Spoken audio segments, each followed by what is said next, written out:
Here's another example of the motion prediction module. This time we have a short animation that's some character, I think his name is James, that I rendered in Poser. Actually, I didn't render it in Poser. I exported it and took it into Carrara. Did a little bit of a bobbing head thing, moved the camera around. This is intentionally not perfect. In fact, what you're looking at right now is the process at the end of applying the filter. And you'll see, especially along the edges, there are some edge conditions where this doesn't really do a perfect job, because, well, that's just one of the few limitations of the algorithm. But essentially, if you have something that reaches the edge here, you'll get a little bit of tearing. Or also, if it moves too fast, it might not track it, it might not find it, if it's outside of the search distance. So let's go and start with the original. I'm gonna load, and that's even shorter. There it is, Nodding James. And you know, for sake of this tutorial, I'll make it a little bit smaller. I'm gonna go to the file, to the image menu, and resample. Where is it? There. Resample that. So this was a 800 by 600 pixels. Let's make it half size. There. And bilinear plus should be enough in quality for this quick test. So this one has 30 frames. You can see right here we had frame 22, 19, 18, up to 29, starting at 0. And we can still zoom in here. Let's go and resize it to 100%. And what I'm going to do now is introduce, let's see, where's that filter? Animated motion prediction module. So the idea is we want to try to slow this down, because right now if I play it, it takes barely a second, right? It's a second and a half. It's 30 frames playing at, where's my FPF here, 24 frames a second. So it's a second and a half. And I want that to go like 5 or 6 seconds. So I'm gonna need, if I play it at 24 frames a second, I'm gonna need about, I don't know, 150 or 200 frames or something like that.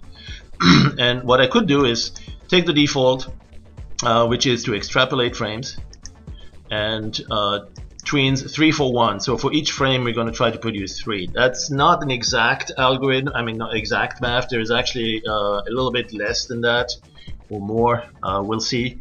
So if we had exactly 3 times 30, we should end up having 90 frames, but I think we're going to have a few left, less than that. Plus the first frame is going to be kind of copied over from the last, so the first frame you may not be able to use in the end. Now that said, you might therefore want to duplicate that first frame, so let's do that. Duplicate the first frame and also the last frame. Why not? We're not going to lose anything there. Let's go do that. So we have a little bit more than what we actually need.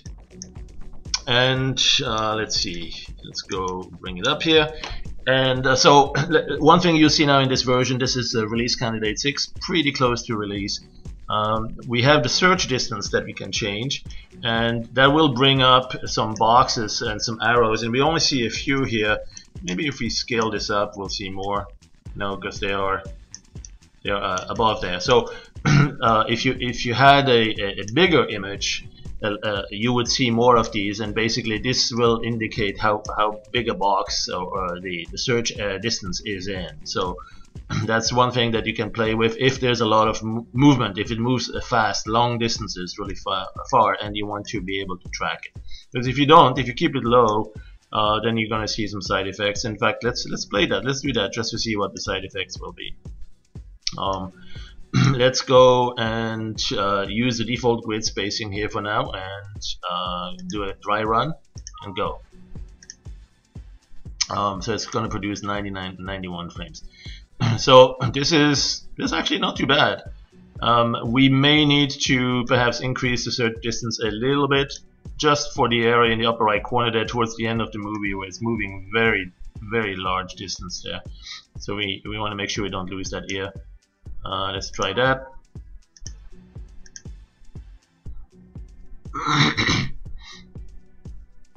Yeah, the edge conditions here are certainly going to be a little bit of an issue, but let's see what else we could perhaps. Oh yeah, one thing you see now is as you're changing the grid spacing on the image, you'll see what that grid looks like. So this is the set of blocks that we're putting on there to track frame for frame.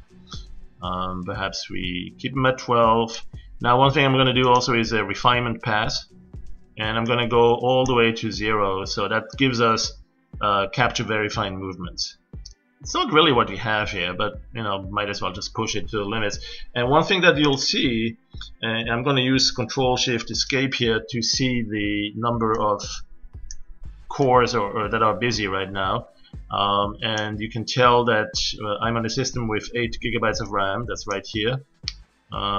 This is a 64-bit version of Windows 7, and I have only about 2 GB left. Oh, used. There's still about 6 left. Not that I'm going to use this because it's a 32-bit application, but it still has plenty of memory to go. If I look at the maximum, the total amount of memory used by DoggleAuthor right now is only 103 megabytes. So we're in good condition there, good shape. And so what I'm going to do is keep an eye on all these cores as we're going to start rendering that. So let's see, we're doing a dry run. Let's go. And ready to go. 91 frames. So what you see now is that we are multi-threaded. All of the cores get to do a little bit of some work here, and we're producing 3 tweens for each original frame. Now maybe we need more. Maybe we like what we see, but we need it even slower. So we're gonna go with 6 or 7 or whatnot, and let's uncheck the dry run and actually do this. Alright, so we're going to have a total of 181 frames. And again, 1 or 2 of these frames cannot be used, and then also the edges we may need to crop out. So this is not perfect when you have somebody's head cut off. It's better if you have actually some margin around it. The edges are not processed properly. That's a limitation of the algorithm. But inside of that, you should have a fairly good animation. Look at that. And I'm going to go and zoom in a little bit here. Oops, hold on. I just want to zoom in here. And there you go.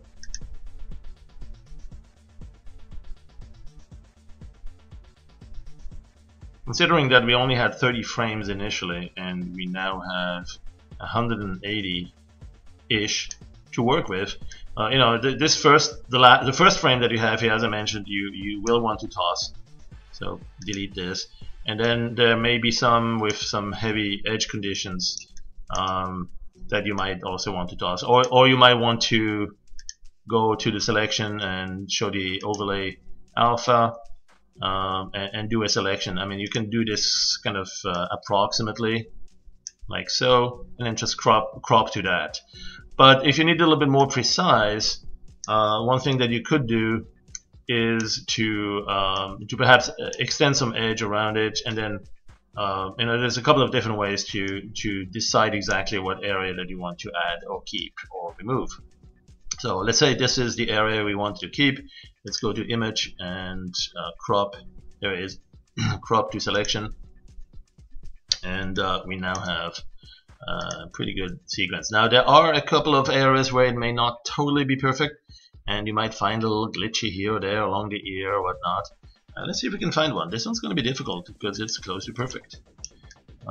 Let's see. Let me rearrange this here so I have some fine access to. There is one. See, in the above the ear there, there's a little glitchy there. Yeah, there's a little ghost. Oh, that's okay. I'll just pick it up and erase it, right? So I mean, this is a paint program after all. Let's go to the paintbrush, and let's see what. That's too big. Undo that. There's my size. There it is. Yeah. And then we need to pick up the color that we have in the background in this case. So we can go to the comma, pick it up, and then just paint over that. Right. And I will erase it. Now we have this in one frame. There's another frame here paint over that, paint another one here, paint another one here, and before you know it, you've got some clean frames here and clean animation over the ear. So you see the time it takes to fix that is minimal compared to the time it might have taken if I had to set up the whole rendering again and render my 180 frames. So that's pretty neat, I think. Don't you think? Oh yeah, there's one more that we need to fix. His boogers. Where is it? There. I don't like that. His nose. This should stay dark.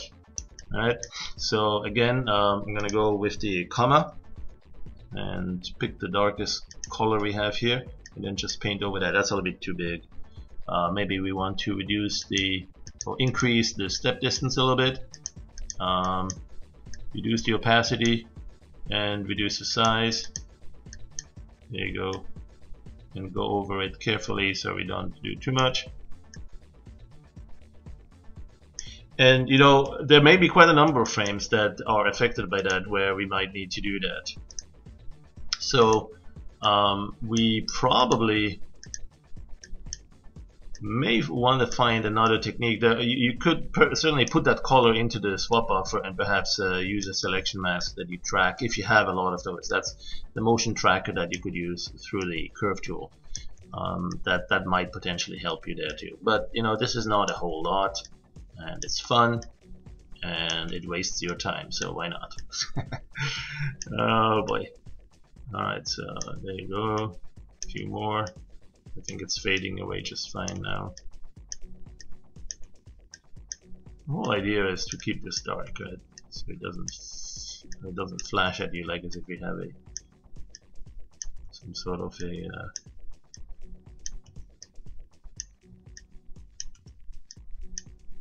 yucky stuff in his nose.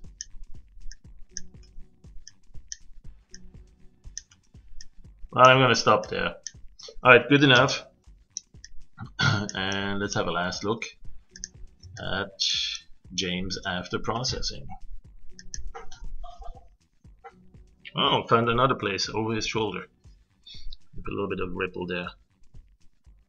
There it is. Yeah. Do you see that?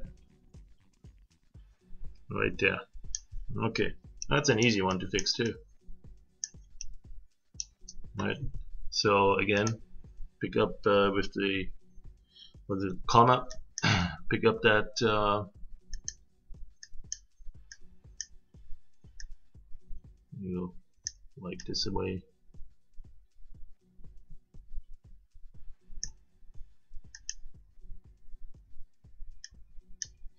And you do that for a couple more frames and you're done. Oh, that one's a shaky hand here. Sorry. Need to make sure we do this a little bit cleaner.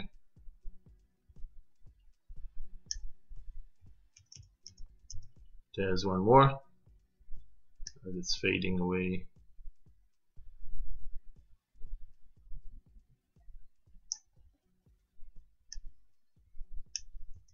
And there. And you know, inevitably you're gonna catch a few other one or two places, but by and large you have some great animation there that you can use now that initially you didn't have.